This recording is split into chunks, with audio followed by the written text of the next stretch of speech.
Jesus just by how I conduct myself. So what is it? This is number 3. What have you left or not left to follow Jesus? Again, it's not trying to show other people how devoted or good you are. This is about surrendering your plans to his, where he wants to bring you, not where you want to bring yourself. Can I get an amen? See, when you surrender to the call of being a disciple and want Jesus more than anything else, everything else just simply fades away. That friend of mine I was talking about, that was my project for 8 years, finally did surrender to the call to be a disciple.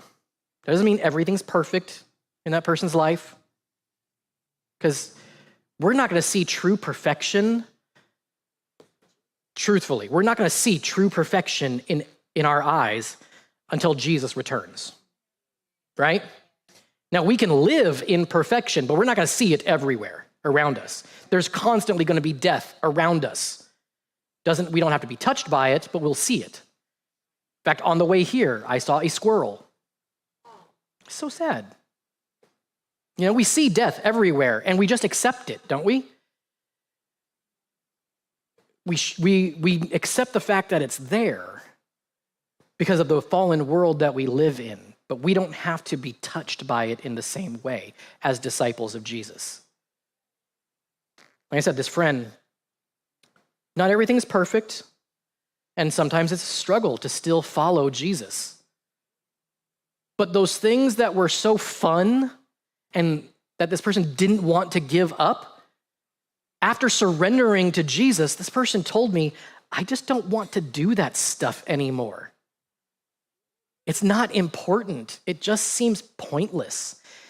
And that's what happens when you truly surrender to the Lord. That stuff that was so fun that you could not imagine giving up and saying, I have to stop all the fun in my life to follow Jesus.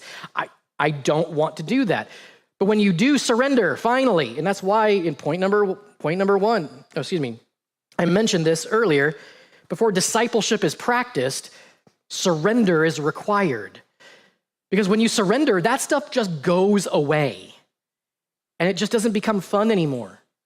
And all of a sudden, you look forward